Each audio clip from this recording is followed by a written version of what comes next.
আকাশবাণী কলকাতা। স্থানীয় সংবাদ পড়ছি নমামি বসু রুদ্র। প্রথমে বিশেষ বিশেষ খবর। তারাতলায় ভেঙে পড়া গুদামটির নির্মাণ কাজের তত্ত্বাবধানে যুক্ত সংস্থা এবং ডিজাইনারকে কালো তালিকাভুক্ত করা হবে বলে মুখ্যমন্ত্রী শুভেন্দু অধিকারী স্পষ্ট জানিয়েছেন। ওই ঘটনায় মৃতের সংখ্যা বেড়ে হয়েছে 15। যুদ্ধকালীন তৎপরতায় চলছে উদ্ধার কাজ। আজ এই কাজে যোগ দিয়েছে রেল। ডক্টর শ্যামাপ্রসাদ মুখার্জির 125তম জন্মবার্ষিকী উপলক্ষে রাজ্য সরকার 6 জুলাই পূর্ণ দিবস ছুটি ঘোষণা করেছে। নানা অনুষ্ঠানের মধ্য দিয়ে আজ সাহিত্য সম্রাট জাতীয় স্তোত্র বন্দে মাতরমের রচয়িতা ঋষি বঙ্কিমচন্দ্র চট্টোপাধ্যায়ের 188তম জন্মবার্ষিকী গভীর শ্রদ্ধার সঙ্গে উদযাপিত হচ্ছে। রাজ্য সরকারের উদ্যোগে এই প্রথম সরকারি অনুষ্ঠানের আয়োজন করা হয়েছে বলে মুখ্যমন্ত্রী জানিয়েছেন। ত্যাগ, সত্য এবং ন্যায়ের আদর্শকে স্মরণ করে আজ যথাযোগ্য মর্যাদা ও ধর্মীয় ভাব গাম্ভীর্যের মধ্য দিয়ে পালিত হচ্ছে পবিত্র মহরম। হিমালয় সন্নিহিত জেলাগুলিতে আগামী কয়েকদিন বৃষ্টি আরও বাড়ার সতর্কতা। কলকাতা সহ দক্ষিণবঙ্গের প্রায় সব জেলাতেই আগামী সোম ও মঙ্গলবার বৃষ্টির পরিমাণ বাড়বে। আসছে বিস্তারিত খবরে। তারাতলায় ভেঙে পড়া গুদামটির নির্মাণ কাজের তত্ত্বাবধানে যুক্ত সংস্থা এবং ডিজাইনারকে কালো তালিকাভুক্ত করা হবে বলে মুখ্যমন্ত্রী শুভেন্দু অধিকারী স্পষ্ট জানিয়েছেন। তিনি বলেন, পুর প্রশাসক স্মিতা পাণ্ডে এই প্রক্রিয়া শুরু করবেন। তবে আগামী দিনে কোনো রকম বিপর্যয় রুখতে আজকের পদক্ষেপ কেবলমাত্র সূচনা বলে মন্তব্য করেন তিনি। মুখ্যমন্ত্রী বলেন, নির্মাণ কাজকে ঘিরে থাকা অবৈধ চক্র ভেঙে দিয়ে বেআইনি কারবারের সঙ্গে জড়িত প্রত্যেকের বিরুদ্ধে ব্যবস্থা নেওয়া হবে। ये पर्टिकुलर जो इंसिडेंट हुआ उनके ऊपर अब तक 6 आदमी अरेस्ट हुआ है। वहाँ जो इनिशियली जो एलिगेशन आया था उसको भी अरेस्ट किया गया है, काली बनर्जी को, और जो वहाँ का ब्रोकर था सबको लिया। आज एक डिसीजन हम लोग लिया है, जो सुपरविजन की जिम्मेदारी था आर्किटेक्टर प्लानर, ये पर्टिकुलर दिस केस में वो आर्किटेक्टर डिजाइनर को हम लोग ब्लैक लिस्टेड कर रहा हूँ। তারাতলার মতো মর্মান্তিক দুর্ঘটনা রুখতে যাতে আগামী দিনে আর না হয় সেজন্য মুখ্যমন্ত্রী আজ একগুচ্ছ পদক্ষেপের কথা ঘোষণা করেছেন। কত উঁচু বাণিজ্যিক বহুতল নির্মাণ বন্ধ রাখতে হবে তা স্পষ্ট করে দিয়েছেন তিনি। মুখ্যমন্ত্রী বলেছেন, আপাতত 6 তলা বা তার বেশি উঁচু যে বহুতলগুলির নির্মাণ কাজ চলছে আগামী 1 মাস তা বন্ধ রাখতে হবে। তবে প্ল্যান ঠিক থাকলে কাজ অবিলম্বে শুরু করতে পারবে। এই বিধিনিষেধের মধ্যে বসত বাড়ি পড়বে না। কলকাতা ময়দানে পূর্ত দপ্তরের টেন্টে আজ এক সাংবাদিক বৈঠকে মুখ্যমন্ত্রী বলেন, কলকাতা পুরসভার সঙ্গে বিধাননগর, রাজারহাট, নিউটাউন এলাকা, এনকেডিএ, পূজালি, বজবজ, মহেশতলা, দক্ষিণ দমদম, বরানগর, কামারহাটি, হাওড়া ও বালি পুরসভা অঞ্চলে যে বাড়িগুলি গঙ্গার ধারে গড়ে উঠেছে সেগুলির ক্ষেত্রেও এই নির্দেশিকা বলবৎ হবে। কলকাতা তারাতলায় নির্মীয়মান গুদামের শেড ভেঙে মৃতের সংখ্যা বেড়ে হয়েছে 15। আজও দুর্ঘটনাস্থলে যুদ্ধকালীন তৎপরতায় চলছে উদ্ধার কাজ। গ্রাউন্ড পেনিট্রেটিং র্যাডার এনে 2-3টি অংশ চিহ্নিত করে সেখানে কেউ আটকে আছেন কিনা তা খুঁজে দেখা হচ্ছে। মানুষের অস্তিত্ব নেই বলে নিশ্চিত হওয়ার পরই জোর কদমে ধ্বংসস্তূপ সরানো বা অ্যাগ্রেসিভ কাটিংয়ের কাজ শুরু হবে। আজ সকালে 3 জনের দেহ উদ্ধার হয়, পরে হাসপাতালে প্রাণ হারান আরও একজন। তবে এখনও কয়েকজনের খোঁজ মেলেনি বলে জানা যাচ্ছে। এসএসকেএম হাসপাতালে চিকিৎসাধীন 19 জনের শারীরিক অবস্থা সম্পর্কে খোঁজ নিতে স্বাস্থ্যমন্ত্রী ডক্টর শারদত্ত মুখোপাধ্যায় আজ সেখানে যান। 13টি দেহের পরিচয় মিললেও 2 জনের পরিচয় এখনও মেলেনি। প্রত্যক্ষদর্শীদের অনুমান 50 থেকে 60 জন শ্রমিক ঘটনাস্থলে কাজ করছিলেন। তবে সরকারি নথি না থাকায় কতজন উপস্থিত ছিলেন তা অবশ্য জানা যাচ্ছে না। এদিকে ওই ঘটনায় ধৃত কলকাতা পুরসভার প্রাক্তন মেয়র ফেরাদ হাকিমের officer on special duty Kalicharan ব্যানার্জিকে আলিপুর আদালত আজ 4 জুলাই পর্যন্ত পুলিশ হেফাজতে পাঠিয়েছে। তারাতলায় নির্মীয়মান গোডাউনের শেড ভেঙে পড়ার ঘটনায় রাজ্যের আবেদনে সাড়া দিয়ে পূর্ব রেলের পক্ষ থেকে উদ্ধার কাজে হাত দেওয়া হয়েছে। হাওড়া, শিয়ালদা ডিভিশন এবং লিলুয়া ওয়ার্কশপের উদ্ধারকারী দল আজ বিকেল 5টা থেকে কাজে যোগ দিয়েছে বলে রেল সূত্রে খবর। রেলের তরফে 10টি অক্সি কাটার, 6টি অ্যাগ্রেসিভ কাটার এবং 3টি প্লাজমা কাটিং ইউনিটকে কাজে লাগানো হয়েছে। এদিকে এই বিপর্যয়ের প্রেক্ষিতে পুরভবনে আজ এক উচ্চ ক্ষমতা সম্পন্ন কমিটি বৈঠকে বসে। পুর প্রশাসক স্মিতা পাণ্ডের পৌরোহিত্যে পুরসভার সংশ্লিষ্ট সব বিভাগের আধিকারিকরাই বৈঠকে অংশ নেন। ডক্টর শ্যামাপ্রসাদ মুখার্জির 125তম জন্মবার্ষিকী উপলক্ষে রাজ্য সরকার ছুটি ঘোষণা করেছে। এই উপলক্ষে আগামী 6 জুলাই রাজ্যের সব সরকারি, আধা সরকারি দপ্তর ও সরকারি সাহায্যপ্রাপ্ত শিক্ষা প্রতিষ্ঠান বন্ধ থাকবে। অন্যদিকে রাজ্যের প্রাক্তন মুখ্যমন্ত্রী চিকিৎসক ডাক্তার বিধানচন্দ্র রায়ের জন্মবার্ষিকী উপলক্ষে রাজ্য সরকার আগামী 1 জুলাই অর্ধদিবস ছুটি ঘোষণা করেছে।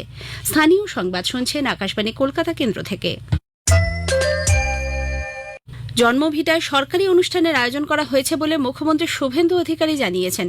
সিটিজেন এম্পাওয়ারমেন্ট ফোরামের উদ্যোগে আজ কলকাতায় রবীন্দ্র সদনে সাহিত্য সম্রাট ঋষি বঙ্কিমচন্দ্র চট্টোপাধ্যায়ের 188তম জন্মবার্ষিকী এবং জাতীয় স্তোত্র বন্দে মাতরমের সার্ধশতবর্ষ পূর্তি উদযাপন অনুষ্ঠানে যোগ দিয়ে মুখ্যমন্ত্রী বলেন, গণতন্ত্রে স্বৈরাচারের কোনো স্থান নেই। পশ্চিমবঙ্গকে ভারতবর্ষ থেকে বিচ্ছিন্ন করার যে অপচেষ্টা হয়েছিল, এবারের বিধানসভা নির্বাচনে তা আটকানো সম্ভব হয়েছে। আমরা প্রথমেই পশ্চিমবঙ্গকে সুরক্ষিত করতে চেয়েছি। আমরা সীমান্তে প্রয়োজনীয় জমি বিএসএফ এর হাতে তুলে দিয়েছি, তুলে দেওয়ার প্রক্রিয়াতে আছি, যাতে জাতীয় সুরক্ষা যা বিপন্ন হচ্ছিল সেখান থেকে আমরা বাঁচাতে পারি আমাদের দেশকে এবং আমাদের এই বঙ্গভূমিকে। এদিকে ঋষি বঙ্কিমচন্দ্রের 188তম জন্মবার্ষিকী সারা রাজ্যে আজ গভীর শ্রদ্ধার সঙ্গে উদযাপিত হচ্ছে। এই উপলক্ষে সকালে কলেজ স্ট্রিটে বঙ্কিমচন্দ্রের বাসভবনে তাঁর উদ্দেশ্যে শ্রদ্ধা জানিয়ে মুখ্যমন্ত্রী শুভেন্দু অধিকারী বলেন, রাজ্য সরকার এখানে একটি আধুনিক মানের মিউজিয়াম গড়ে তুলবে। এছাড়া নৈহাটি কাঁঠালপাড়ায় বঙ্কিমচন্দ্রের জন্মভিটে বঙ্কিম ভবন ও গবেষণা কেন্দ্রে সারাদিনব্যাপী নানা অনুষ্ঠানের আয়োজন করা হয়। একটি প্রতিবেদন। হরপ্রসাদ শাস্ত্রী লিখেছেন, তিনি আমাদের ঋষি, আমাদের মন্ত্রদ্রষ্টা, সে মন্ত্র বন্দে মাতরম। তাঁর লেখনীতে বাংলা ভাষা হয়েছে সতেজ, সমৃদ্ধ। মর্মস্পর্শী শ্লেষ পরাধীন ভারতের বিবেককে নতুন পথ নির্দেশ করেছে। সাহিত্য সম্রাটের জন্মদিন ও তাঁর সৃষ্ট জাতীয় স্তোত্র বন্দে মাতরমের সার্ধশতবর্ষ উদযাপন উপলক্ষে আজ বিধানসভা ভবন আয়োজিত অনুষ্ঠানে উপস্থিত ছিলেন অধ্যক্ষ রথীন্দ্র বোস, রাজ্য মন্ত্রিসভার সদস্য শারদ মুখার্জি, ইন্দ্রনীল খাঁ সহ অন্য সদস্যগণ। অনুষ্ঠানে বিশিষ্ট শিক্ষাবিদ ডক্টর স্বরূপ প্রসাদ ঘোষ বঙ্কিম প্রসঙ্গে ঋষি অরবিন্দের কথা উল্লেখ করেন। সনাতন ধর্ম is nationalism to me.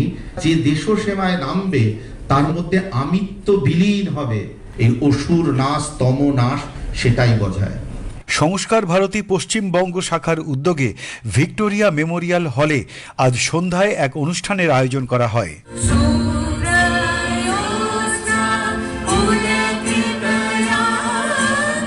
Abhijit Chakraborty, Akashvani সংবাদ, কলকাতা। ত্যাগ, সত্য এবং ন্যায়ের আদর্শকে স্মরণ করে আজ যথাযোগ্য মর্যাদা ও ধর্মীয় ভাবগাম্ভীর্যের মধ্যে দিয়ে পালিত হচ্ছে পবিত্র মহরম। ইসলামিক ক্যালেন্ডারের প্রথম মাস মহরমের 10ম দিনে পালিত হয় আশুরা।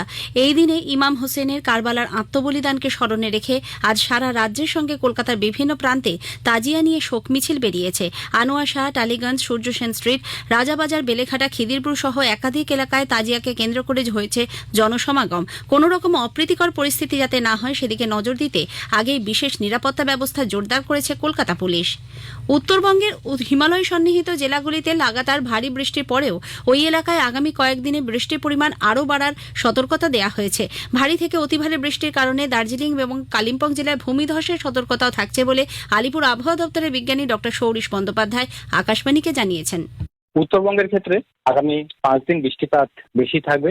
জলপাইগুড়ি, কোচবিহার, আলিপুরদুয়ার, দার্জিলিং, কালিম্পং এই জেলাগুলোয় কোথাও কোথাও অতি ভারী বৃষ্টি এবং দু এক জায়গায় অত্যন্ত বৃষ্টি, অর্থাৎ একদিনে 20 সেন্টিমিটারের অধিক বৃষ্টিপাতেরও সম্ভাবনা থাকবে। দক্ষিণবঙ্গের জেলাগুলোতে প্রধানত বিক্ষিপ্তভাবে হালকা থেকে মাঝারি ধরনের বৃষ্টিপাতের সম্ভাবনা, দু এক জায়গায় বজ্রবিদ্যুতের সম্ভাবনা থাকছে।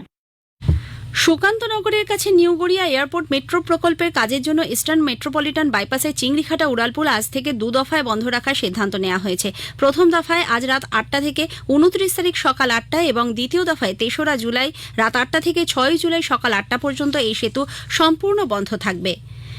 এসইউসিআই কমিউনিস্ট দলের পলিট ব্যুরো প্রবীণ সদস্য এবং ঝাড়খণ্ড রাজ্য কমিটির সম্পাদক রবীন সমাজপতি আজ শেষ নিঃশ্বাস ত্যাগ করেছেন। বয়স হয়েছিল 77 বছর। স্মৃতিভ্রংশ, উচ্চ রক্তচাপ ও মস্তিষ্কে তীব্র ক্ষরণজনিত সমস্যায় তাকে গত 24শে জুন হাসপাতালে ভর্তি করা হয়। আজ শেষ নিঃশ্বাস ত্যাগ করেন তিনি। একসময় তিনি সারা ভারত ডিএসও সর্বভারতীয় সাধারণ সম্পাদক ছিলেন। পশ্চিমবঙ্গে বামপন্থী ছাত্র তথা গণ আন্দোলনে তিনি গুরুত্বপূর্ণ ভূমিকা পালন করেছিলেন। শেষ করার আগে স্থানীয় সংবাদের বিশেষ কিছু অংশ আরও একবার। তারাতলায় ভেঙে পড়া গোদামটির নির্মাণ কাজে তত্ত্বাবধানে যুক্ত সংস্থা এবং ডিজাইনারকে কালো তালিকাভুক্ত করা হবে বলে মুখ্যমন্ত্রী শুভেন্দু অধিকারী স্পষ্ট জানিয়েছেন। ওই ঘটনায় মৃতের সংখ্যা বেড়ে হয়েছে 15। ডক্টর শ্যামাপ্রসাদ মুখার্জির 125তম জন্মবার্ষিকী উপলক্ষে রাজ্য সরকার 6 জুলাই পূর্ণ দিবস ছুটি ঘোষণা করেছে। স্থানীয় সংবাদ শেষ হলো। এরপর খেলার খবর 8টা বেজে 10 মিনিটে।